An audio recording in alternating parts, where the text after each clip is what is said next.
कोई सूचना नहीं मिली है कि हम डिप्टी सीएम बनेंगे, लेकिन कहीं ये सूत्रों से पता चला है कि वो कहीं वो हो सकता है कि जेडीयू ज्वाइन करने वाले हैं। अचानक उसको लेके आना और अचानक राज्यसभा जाना, ये कहीं ना कहीं ये कुछ ना कुछ दर्शाता है कि वो अगले कदम जो है बीजेपी का वो कुछ चाल चल रही है, जेडीयू को जड़ से खत्म करने की चाल साजिश जो है वो रची जा रही है। और जो अगला सवाल ये है कि अगर नीतीश कुमार राज्यसभा जाती है तो अगला मुख्यमंत्री कौन होगा। इसमें दिलीप जायसवाल का नाम आता है, सम्राट चौधरी का नाम आता है, विजय सिन्हा का नाम आता है, ये बड़े बड़े नेता जो है बीजेपी के। एक मिनट में रुकना चाहूंगा सरफराज जी। देखिए, ये आपने कहा विजय कुमार सिन्हा का नाम आता है, सम्राट चौधरी का नाम आता है, क्योंकि इन सब पे दाग लगे हुए हैं, मालूम होना चाहिए ये लोग क्राइम से रिलेटेड हैं। इन पे ऐसी धाराएं हैं कि जो ये सजाए आफ्ता होना चाहिए था, क्योंकि सरकार है केंद्र में, बीजेपी की सरकार है, तो अपने नेताओं को क्यों जेल भेजेंगे। ये शायद जाहिर सी बात है। अगर सर्वोच्चतम न्यायालय को न्यायपालिका के हिसाब से अगर उनको इंसाफ करना होता तो ये अपराधी लोग बाहर कैसे सरकार में आते हैं। और ये सारे नियम कायदे सब जनता पे लागू करेंगे, नेताओं पर नियम कायदे क्यों नहीं।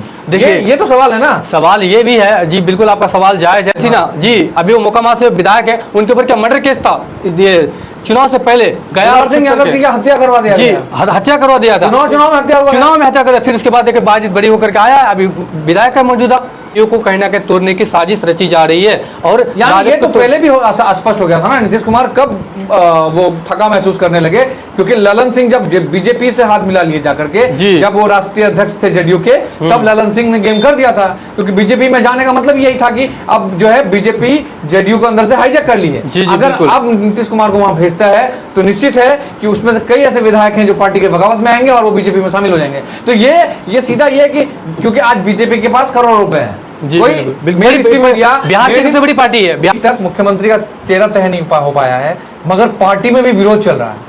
क्या लगता है आपको, कुछ अनहोनी होने जा रहा है, या फिर बीजेपी अंदर से पूरी प्रिपेयर प्लानिंग की हुई है? क्योंकि कुछ दिन पहले अमित शाह आते हैं पटना, और पटना से सीमांचल के दौरे पर आते हैं, और फिर उसे वही बांग्लादेशी याद आता है।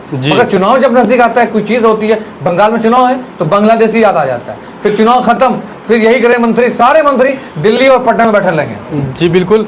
देखिए, बात रही कि बीजेपी की जो अंदर से उनका जो कुछ प्री प्लानिंग चल रही है, और कुछ दिन पहले गृह मंत्री आया था, आप बताया कि गृह मंत्री, और हमने सब देखा कि गृह मंत्री कुछ दिन पहले पटना भी आया था और सीमांचल के भी दौरे में भी आए, और उन्होंने कहा कि क्योंकि बंगाल चुनाव है और बंगाल चुनाव में घुसपैठियाँ हैं, यहाँ पे बहुत सारी बातें कही कि घुसपैठियाँ है, ये हुआ है। लेकिन बता दें कि जो बीजेपी का जो प्लान होता है ना, प्री प्लान बहुत ही तगड़ा होता है, क्योंकि उसमें जो प्लान होते हैं बीजेपी का, कहीं ना कहीं अंदर से जेडीयू को तोड़ने की साजिश रची जा रही है, क्योंकि इससे पहले भी कोशिश किया था, वो हो नहीं पाया।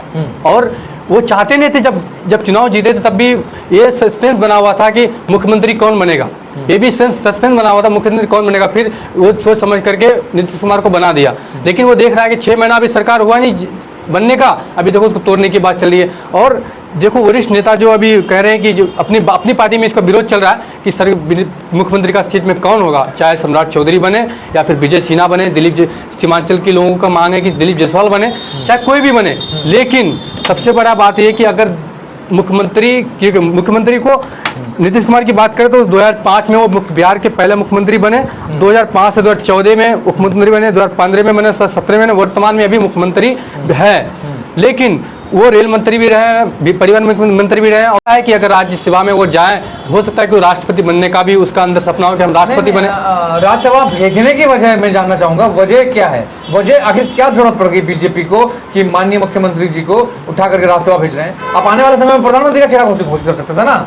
अगर आपको लग रहा है कि नीतीश कुमार जी हमारे लिए बहुत बेहतर है, तो आगे आने वाले समय में प्रधानमंत्री का चेहरा बना लेते। और अभी आप बिहार से उठा के केंद्र में भेजने का मतलब है कि कहीं ऐसा तो नहीं कि बिहार के साथ सौतेलापन है? बिल्कुल बिल्कुल। देखो, बिहार के कई तरह की चीजें सामने आ रही है। देखिए, बिहार के अपन बहुत सौतेलापन है, और शुरू से बिहार के अपन सौतेलापन ही हो रहा है।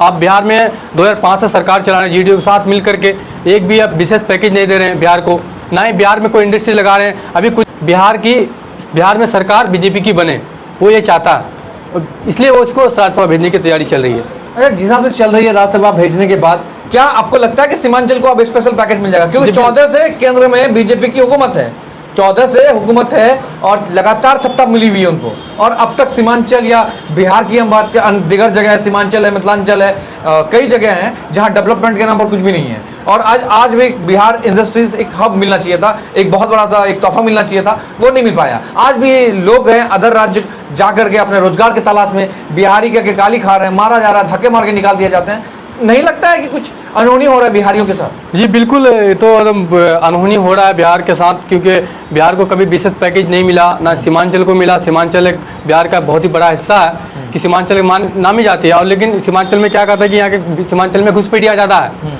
ये सबसे बड़ी बात है। और दूसरी बात है यहाँ पे कोई कंपनी इंडस्ट्राइज नहीं है, और बिहार की जो अच्छा, ये सवाल जब आ रहा है सरफराज, घुसपैठिया, तो आज तक एसआईआर हुई ना चुनाव से पहले, कितने घुसपैठिया मिल गए? एक भी नहीं निकला। एसआईआर होने के बाद जो बिहार के डीआईजी भी आए, ठाकुरगंज का दौरा लगा, वो भी कहा कि भाई एक भी घुसपैठिया नहीं मिले बिहार में और सीमांचल में नहीं मिले।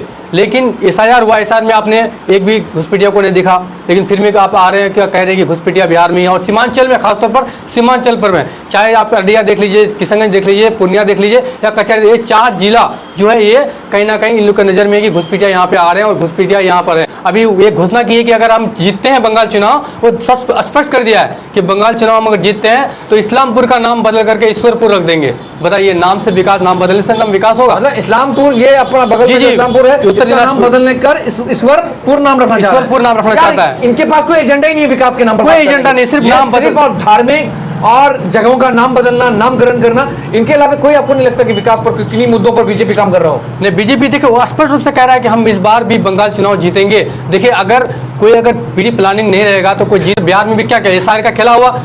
आप एक वीडियो सामने आया बीएलओ की तरफ से कि मुस्लिम जो समुदाय के लोग हैं उनका नाम काटने के लिए मजबूर किया जा रहा है, उनका नाम काटने के लिए मजबूर किया। कितना बीएलओ सुसाइड कर लिया है, वो ये खुद वीडियो उसका सामने हुआ, वायरल हुआ वीडियो उसका, क्योंकि उसका बीएलओ को, ये मुस्लिम की आबादी ज़्यादा है, चाहे मुर्शिदाबाद देख लीजिए, उत्तर दिनाजपुर देख लीजिए, वहाँ का जो मुस्लिम समुदाय के लोग हैं वहाँ का नाम काट दिया जा रहा है।